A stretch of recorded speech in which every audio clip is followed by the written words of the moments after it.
everybody, and welcome back to my channel. My name is Corin, also known as the Kitten Choreographer, and I am a teen with a passion. Peter just jumped at the ceiling. Okay. And I'm a teen with a passion for animal rescue and, in particular, kitten rescue. So today's video is going to be the second part in my series where I talk about the necessary supplies for foster kittens. So originally this was only going to be a two-part series, but I decided to split it into 3 parts instead of mushing the moms with babies and weaned kittens together. So I figured it would be easier this way and you wouldn't get confused for what you need depending on what type of kitten you're going to be fostering. So today I'm talking about supplies needed for moms with babies. And again, just like the bottle baby video, all of this stuff is the absolute necessary supplies. We have none of the extra gadgets and gizmos and all of that stuff that is nice to have, but is not necessary. All of the stuff you actually need to have if you're gonna successfully foster moms with babies. So this is assuming the babies are less than 5 weeks old or less than 3 weeks old even. We're talking about your setup if you've got a mom with some really young babies, like babies that are too young to be eating on their own. Hi Smee. This is Smee. He's in a lot of videos because he really likes the camera. He wants to be famous. If you want him to be even more famous, you should go follow his Instagram at Smee and Friends. He really likes when people follow him. It makes his day. So if you want to make Smee happy, go follow his Instagram. And while you're at it, follow my Instagram at the Kitten Choreographer. But definitely follow me on Instagram if you want to see pictures of all the fosters that I have because they're really cute. So anyway, let's get into the video. Unlike the first video where I kind of showed up all the products, I'm using a lot of the products that I have right now, or they're too big and heavy to move, like the huge bags of food. So I'm going to be popping pictures on the screen of what I have or very similar things to what I have. So I hope that's helpful. The first thing you're going to need is obviously food, and specifically kitten food, and even more specifically, wet and dry food. So if you don't know, nursing and pregnant mamas really need kitten food. Their body is producing for more than themselves, whether it's the babies in their tummy or the babies that are out there that they're still nursing. They really need kitten food because normal cat food just doesn't have enough nutrients to support all of the other babies. Feed the moms kitten food, and of course, even if these babies get older, you're gonna wanna be feeding them kitten food too, because until they're a year old, you're supposed to feed kitten food. It's good to do because those kittens need the extra fats and nutrients that kitten food provides. I suggest wet and dry food. Well, I don't necessarily recommend a free feeding diet when you have just normal cats. For kittens who are just learning to eat and mamas who are feeding babies, you need to free feed dry food too. But you also want to provide some wet food for extra moisture and extra nutrients, and wet food is altogether just really good for kittens. So I have 3 wet foods that I recommend. 2 of them I actually really like, and one of them is like a budget-friendly option that I don't necessarily love, but it gets the job done, and I use it when I'm a bit low on funds or when the kittens just have no problems and they're super healthy, even if they don't get fed the best food. For wet foods, the most expensive one, but also one I've had really good luck with, like kittens are having diarrhea, they're just not accepting food very much, and then I feed them Royal Canin, mother cat and baby food, or mama cat and baby food, I can't remember what it's called, or mother and baby cat, I think that's what it's called. This food, it's a pate, it's really good for kittens that are just starting out. They can chomp their little teeth on it, and it's also good for mama cats because it is the fattiest food out there. Sometimes it's too fatty for kittens to handle, but it's good for moms and kittens up to 4 months, and you're gonna want to feed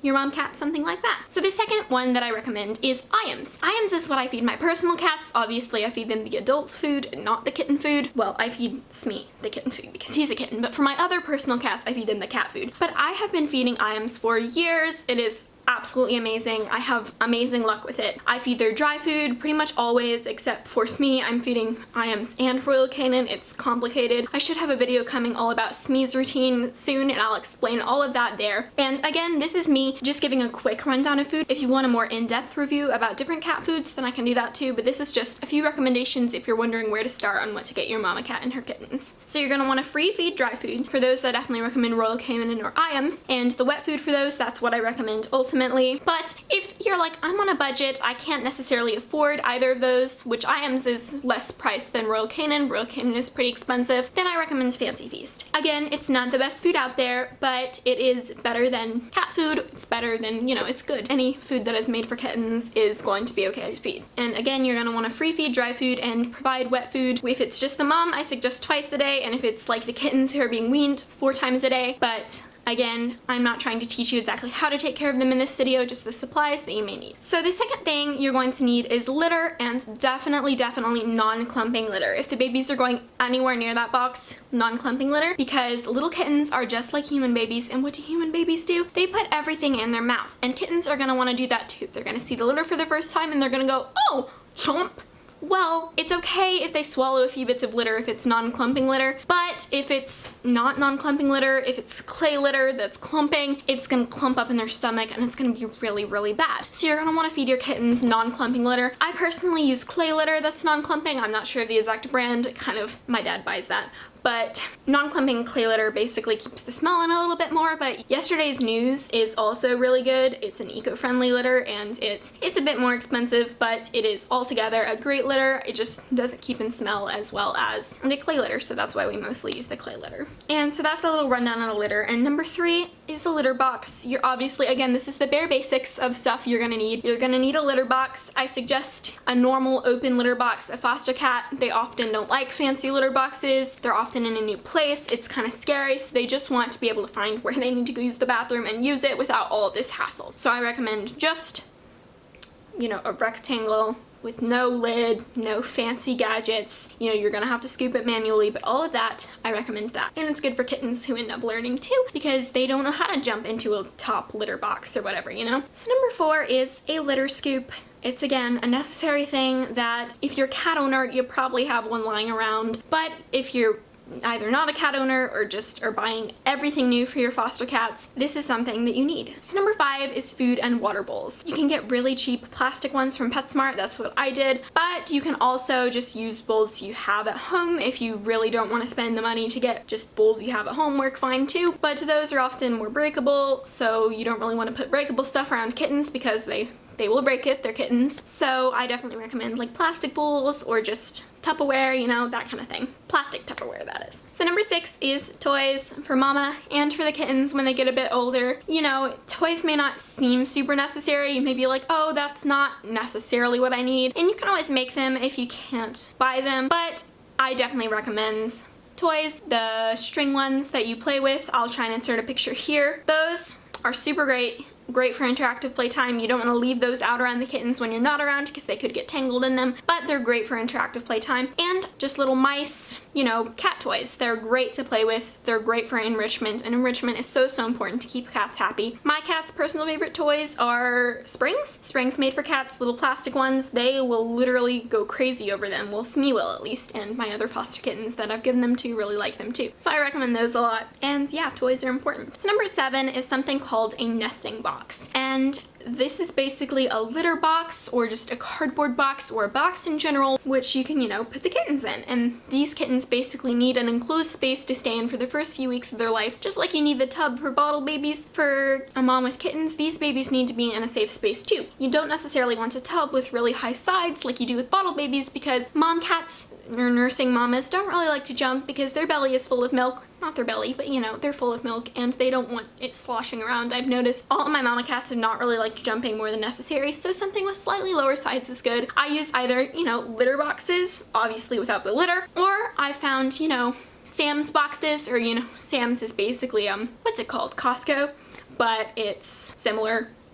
You know, you buy things in bulk. And, you know, I and a lot of other people are getting things shipped to our house that we might normally go out to buy, so we have some bigger boxes lying around that we've gotten things in bulk, like toilet paper, paper towels, that kind of thing. So those boxes of stuff you buy in bulk, keep them, save them, and then you can use them as nesting boxes. Those you do need to replace per every litter because you can't sanitize them, they're cardboard. But if you order as much stuff as my family does, you're gonna have those lying around for ages. But I recommend nesting boxes. That's what it's called. For a box that you put the kittens in. It's just called a nesting box. So number 8 is baby blankets. You are going to want to fill that box with something so that the kittens aren't just, you know, lying on cardboard or plastic or whatever. So fill it with blankets. The moms will definitely be more receptive to letting the kittens stay there if it's comfortable, if it's cozy. And I find baby blankets are the softest. You can also use just normal blankets that are nice and fuzzy, but I always say baby blankets just because I found those are smaller, those are better for kittens, but yes, blankets. Number 9 is a scale. Just like with bottle babies, you are going to want to weigh your kittens. With a Kitten Scale, these kittens need to be weighed at least once a day. If I have little tiny babies, even if they have a mom, I still weigh them twice a day until they get a little bit older.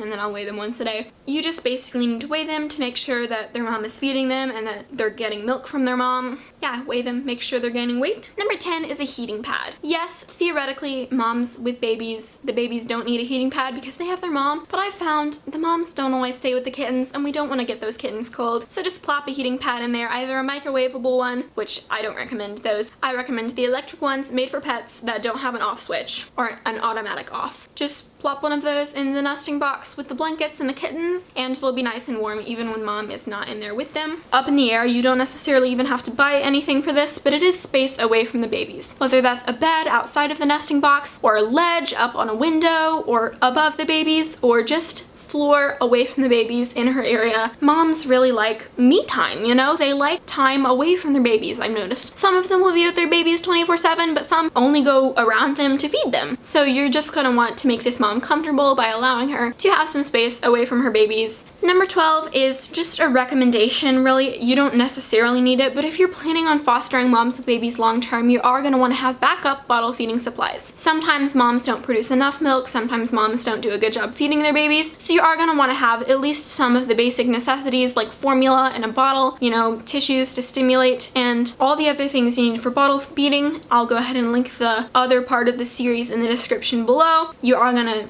probably want to have some of that supplies just in case mom isn't necessarily able to do her job and you want these kittens to survive, you know, so you want to be able to feed them if they can't be fed by mamas. Check out that video. I'm not going to list all the supplies you need here. There's no reason to do it because there's another video in the description below, or that I did on my channel. It's not my latest video, but the video before that, so I uploaded it last week. And now that we've talked about all of that, we're going to go into our honorable mentions. Basically, these are things that you may have lying around your house, so you may not necessarily need to buy stuff for these, but I am mentioning them because they are very, very helpful to have. A food mat, something that goes underneath the food and water bowls. Cats are messy. They're gonna spill some water. They're gonna spill some dry food. You wanna have something under that so it's not getting on your floor. Also, a litter mat. Cats are very messy in the litter box. You're gonna wanna have something underneath the litter box so that they're not spilling litter on your floor. And the last thing is disinfectant wipes. You may have these, but I definitely recommend some that are made especially for cats. Rescue disinfectant wipes are absolutely amazing. So I feel like I speedy sped through all of those, and I feel like this is probably going to be a pretty short video, but I told you all the necessary supplies, you know, all the stuff that you need. So I hope this video was helpful. Thank you so much for watching. If you liked it, make sure to like it and hit subscribe for more kitten related content. I have a Venmo, PayPal, and Amazon wishlist linked in the description below that you can donate to if you would like to help save my foster kitties. Thank you so much if you do decide to donate, but no pressure whatsoever. I upload on Sundays and more, but I don't really have a schedule, and if I can't upload on Sundays, I kind of just upload whenever I want to, so uploading schedule is in the works. It's currently not really existent, but do know I try and mostly post my videos on Sundays and Wednesdays, so if there's not a video on a Sunday, it'll probably go up on Wednesday. Also, please leave any thoughts or questions that you have down in the comment section below. Thank you so much for watching again, and goodbye!